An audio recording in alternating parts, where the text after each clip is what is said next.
Hello mga kabibig! Welcome back sa ating bagong YouTube channel. Ito ang pinakamaingay na YouTuber sa balat ng YouTube. Ako si Kabibig, maglevak-levak na to with evidence. Ano bang pag-uusapan natin ngayon? Ako, delikado pala yung mga witnesses laban kay Pastor Apollo Kibuloy. Bakit? Parang may plano yata na kakasuhan sila ni Pastor Apollo Kibuloy. So kung akala nyo ligtas na kayo, nako, lalo na pag meron ng hatol ang Supreme Court at maghatol sila na si Pastor Apollo Kibuloy ay inosente, nako po, delikado kayo talaga. Kaya mga kabibig, panoorin natin ang isang interview kung saan dito nilahad lahat ni Attorney Balayan kung ano ang mangyayari sa mga witnesses. Nako kabibig, kailangan talagang makita ang pagmumukha ng mga witnesses na iyan para kung sakaling inosente si Pastor Apollo Kibuloy ay nako, magiging wanted na sila. Let's listen to Attorney Balayan ha, at kung ano ang kanyang rekomendasyon, ano ang mangyayari sa mga witnesses na ito, okay? Let's all watch this video. Let's share this video. Gusto ko i-share sa inyo kasi very exciting ang ating topic ngayon. Nasaan na kaya ang mga witnesses na ito, mga kabibig? Ay, ewan ko kabibig ko nasaan na sila ngayon, baka nagtatago na. Ay, ganun ba? Nagtatago na ang ating mga institusyon. On the contrary, we respect the judiciary, no? Sapagkat ang judiciary ang dapat magdesisyon yan. Pangalawa po, wag naman natin papayagan na husgahan si pastor via trial by publicity. At pangatlo po, yung mga sinasabing victim survivor, they can only get justice through the judiciary. Kung sila po ay talagang naging biktima, pumunta po sila sa ating hukuman. Wag po sa Senado. Wala po. The Senate, as I said before, is not the dispenser of justice. Wala po sa poder ng Kongreso na mag-declare ng guilt or innocence. Totoo. Ang sinasabi ng mga witnesses na ito. Maaari ba silang makasuhan doon sa kanilang pagsisinungaling? Ito na. Opo. Yan papasok yan sa mga criminal perjury, no? Or false statements. Yan po covered ng ating batas, no? Pagka ikaw ay nagsinungaling under oath, ikaw ay mananagot, no? So I think at the proper time, yung mga abogado po ni pastor, no? Or yung mga naging subject na mga ganyang perjured statements, dapat silang managot sa ating batas. Kaya nga napagaganda po ng approach ni pastor, hindi siya nagsasalang ng mga witness niya sa Senate Committee, no? Just being consistent na hindi niya po makukuha ang hustisya dyan sa Senate Committee, kundi through the executive and the judicial branch of government. Yun na. Nako, mautak talaga no ang mga lawyer ni Pastor Apollo Kibuloy. Mautak talaga si Pastor Apollo Kibuloy. Hindi talaga siya umattend sa Senate hearing. Bahala nang may warrant of arrest. Kasi alam nila kung ano ang mga galawan na mga kontra nila. Nako, alam ba na mga witnesses kung ano ang maging mangyayari sa kanila? Kung ang Korte Suprema na ang magsasabing inosente si Pastor Apollo Kibuloy. Sinabi dito kakasuhan ng perjury itong mga witnesses na ito. Kaya pala noong Senate hearing, nag-cover-cover ang kailang pagmumukha kasi takot silang makasuhan. Kaya pala naka-shade-shade, naka-maskara kasi takot silang makasuhan. O kung talagang nasasabi kayo ng katotohanan, bakit kayo matatakot? Di ba mga kabibig? Let's continue. So tama po kayo dyan, Admar. Yung mga yun, may kaukulang pananagutan po sila sa ating batas. Tsaka attorney, milyon-milyon po ang mga kasalukuyang miyembro kaanib ng Kingdom of Jesus Christ at kumbaga hindi lang naman si pastor ang nasasaktan dito sa mga akusasyon nila, pati na rin ang buong Kingdom of Jesus Christ, mga members, mga workers nito na hanggang sa kasalukuyan ay aktibo at nasa loob pa rin. So malaki yung damage na idinulot nito mga sinasabi ngang mga false na pahayag nitong mga witness na ito Kaya siguro ang nais ng ilang mga member maano din, kumbaga mabigyan din sila ng hustisya kasi pati sila possible din na lalo na kung may kakilala sila na uy ganyan pala diyan sa kingdom hindi naman pala totoo. So maganda rin na masampahan ng kaso yung mga nagsisinungaling na nakakos ng pagsama ng imahe ng dito po sa Kingdom of Jesus Christ, attorney. Nako, totoo po yan, Admar. At even as we speak, marami pong nasasaktan, no? Yung, lalo na yung mga ating nananampalataya, no? Yan po ay napakasakit. I could only empathize, no? Yung mga nararamdaman nila. Kaya nga po nung huli ng meeting naming mga lawyers meeting, isa po yan sa aming diniscuss na sa tamang panahon po, no? Ang mga abogado po ni Pastor ay magsasampa ng mga kaukulang usapin sa korte. Ala, sa tamang panahon, ang tanong, isasali ba nila si Risa Hontiveros? Nako. Kung yan ang mayayari, ito'y pinakamalaking ang tawag balita na, di ba mga kabibig? So naghahanda lang pala ang mga lawyer ni Pastor Apollo Kibuloy. Isang wrong move ng mga witnesses. Isang wrong move ni Risa Hontiveros. Nasa na ba si Risa Hontiveros? Oy, bakit hindi na nang umaksyon, di ba? Marami ang naghihintay, Risa Hontiveros, sa iyong aksyon kasi hindi pa na-aresto si Pastor Apollo Kibuloy. Akala namin malakas ka. Di ba? Tawa ka ng tawa dyan kasi we succeeded. This is joy. Pero nasa na ba? Di ba? Let's continue. Upang mahinto na po yung ganyang klase ng mga accusations na wala namang basihan, no? Totoo. In fact, may mga lumalabas po na mga libelous na po, no? Iniipon po yan ng mga abogado ni Pastor.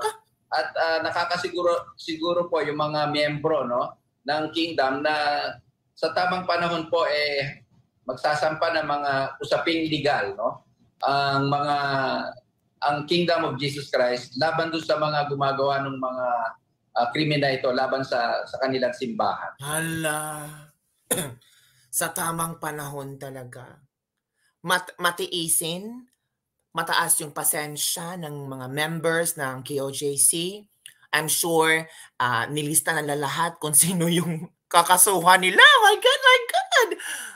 I'm sure there will be a proper time na ngayon ay binatiko sila, binaboy sila, binastos sila, pero there will be a proper time for everything. Sabi na nga, sa inyo pa ngayon, pero sa amin ang huling halakak. Hala, maging totoo kaya iyan sa mga KOJC members? Maging totoo kaya iyan kay Pastor Apollo Kibuloy? Sige, batikosin niyo ako, pero sa akin ang huling halakak. Ha. Ganon! Attorney, may comment lang ako, attorney, kasi yung kampo natin, no, nagtataka ako, fresh na fresh yung mga mukha natin dyan. Pero yung sa kabilang parlor, attorney, stress na. Kaya nga, nakapag-comment itong kolumnista, no, sa isang pahayagan, si Sir Macabenta. Sabi niya, Hontiveros and her legal team should do more research. Yun ang in-advise, ininsulto pa sila. Kasi nga, tira sila ng tira, hindi naman makakatayo pala. Kaya na-stress na sila, attorney. Tingnan po natin paano po ito magtatapos. No? Basta sa amin po, handa po kaming ipaglaban yung karapatan ni Pastor, no? Proteksyonan siya against these illegal proceedings po. No? And kami po ay maasa ng Korte Suprema will really interpret po yung limitasyon, no, ng power ng Congress. Opo, attorney, urgent po yung request natin sa Supreme Court, ano? Urgent? Opo, sapagkat yan habang yan hindi nadidesisyonan, medyo magulo po, no? Kanya-kanyang panig po kasi ang nagbabanggaan dito, no? True. Sa bandang amin po, kami naniniwala na titig ng maigi, no, ng ating Korte Suprema kasi po ito, gusto ko ring i-emphasize to Carlo, Admar, and MJ. Yung pong naging ruling nila sa aming show cause order, parang hindi po pinag-usapan ng entire committee, no? kung babasahin niyo po yung ruling, ang nakapirma lang po doon si Senator Ontiveros, no? Parang hindi po sila nag-deliberate, no? Na dapat ay pinag-usapan kung ano po yung sinulat namin doon. Parang in 3 days po lumabas na yung kanilang ruling. Hala ka! O, tingnan nyo na. May mga loopholes pala. So nakita nila kung ano yung mga diferensya. Nako, si Hontiveros lang pala ang pumirma. My goodness! Akala kasi nila na mga bobo ang mga lawyers ni Pastor Apollo Kibuloy. Hindi nila alam na naghihintay lang sila ng tamang panahon ng maling desisyon, ng maling aksyon sa mga kontrabida nila. At eto na, nakikita na nila ang mga salungat sa mga bibig na kung anong mga lumalabas nilang katsurvahan. Ano na ngayon? Paano kaya ito sasagutin ni Risa Hontiveros? Paano kaya haharap ang mga witnesses? Ay nako kabibig, mamamas na naman sila, magmas sila kabibig. Oy, kasi takot silang makasuhan. Pero confident na confident kayo. So paano na ngayon? Magtago? Hanggang saan? Hanggang kailan? Akala nyo? So talagang nakalulungkot po na kailangan pa kaming gumulog sa Supreme Court para lamang i-deliberate talaga yung aming mga legal justifications, no?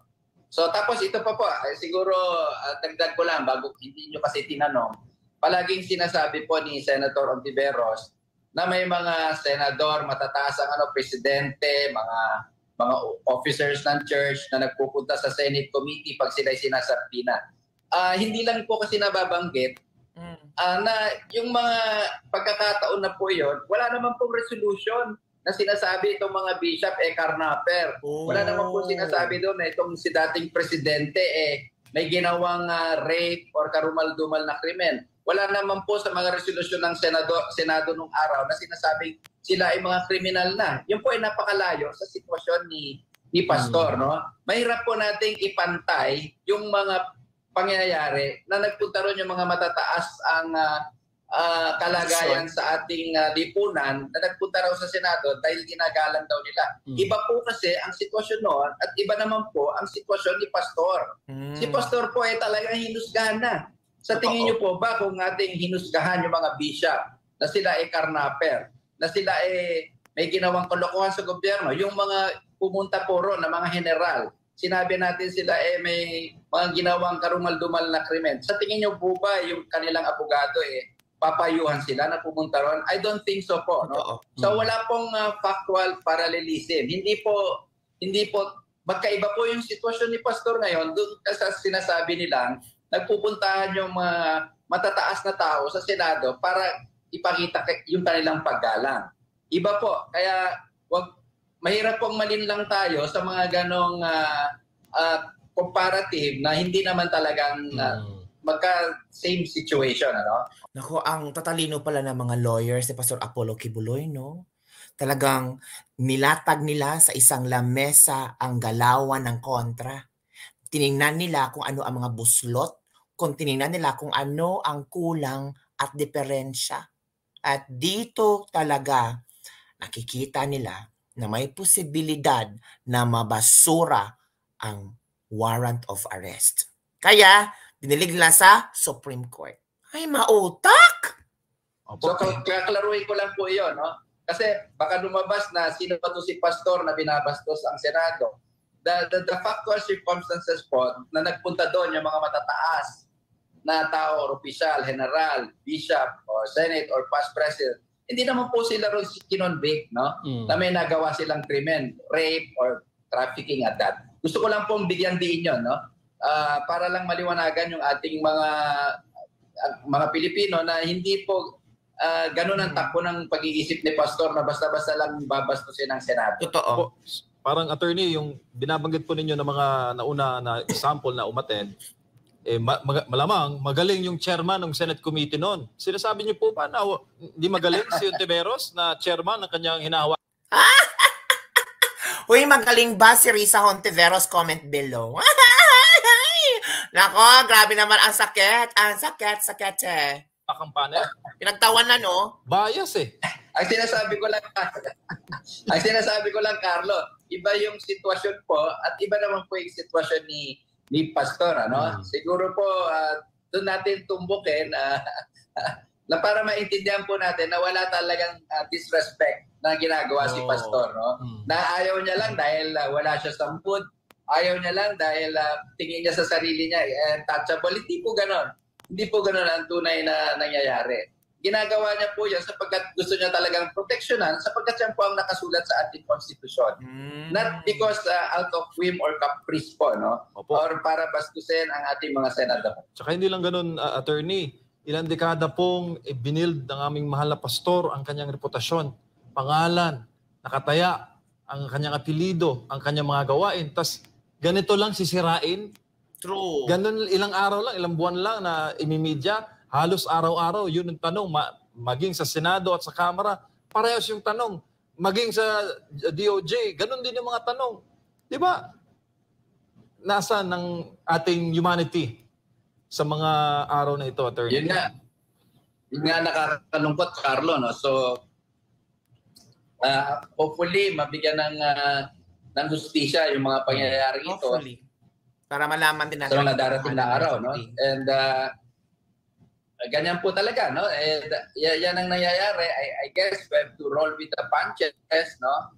Ang sa amin naman po, ako bilang abogado, meron naman tayong sinasandalang mga batas, desisyon ng Korte Suprema, at saka mga faktual na pangyayari, no? So, pag pinagsama-sama po kasi natin yun, napakadaling makita, no? Na talagang meron tayong trial by publicity, meron na po tayong pre-judgment, no? Alam na po natin na meron ng usurpation of judicial authority na hindi na susunod, no? Yun po ang at least naisawalat po natin na yun ang tamang pananaw na dapat natin gawin. Hindi sa binabastos ni Pastor ang Senado, no?